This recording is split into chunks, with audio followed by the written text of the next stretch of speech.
Posible daw na umabot sa 1,000 tauhan ng Bureau of Fire Protection ang kakasuhan dahil sa hindi pagsusuot ng body cameras.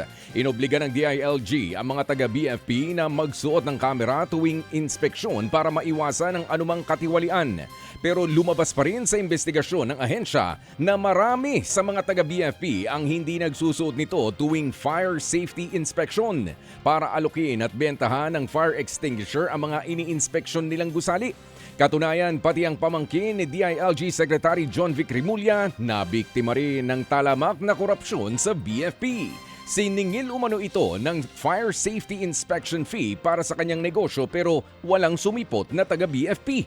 Dahil dito nakatakda umanong kasuhan sa ombudsman sina BFP Chief Jesus Fernandez at iba pang opisyal ng ahensya dahil sa katiwalian. Depensa naman ni Senador Robin Padilla o dinepensahan ni Senador Robin Padilla ang sinabi niyang mahihina ang kabataan ngayon. Sa kanyang pahayag, galing daw sa mga datos mula sa mga progresibong bansa at World Health Organization ang sinabi niya tungkol sa mahihinang kabataan. Sabi pa ni Padilla sa publiko, umaksyon na lang daw at huwag siyang pag-usapan kung gusto talagang makatulong sa problema. Miyerkules lang nang sabihin ni Padilla ang kontrobersyal niyang pahayag sa pagdinig ng Senado sa mga panukalang maglilimita sa kabataan sa paggamit ng social media.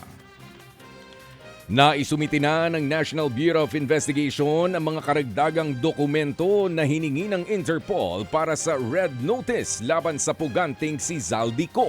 Ayon sa NBI, isinumiti nila ang mga karagdagang papeles noong Pebrero 11 mula sa Department of Justice, Ombudsman at Sandigan Bayan.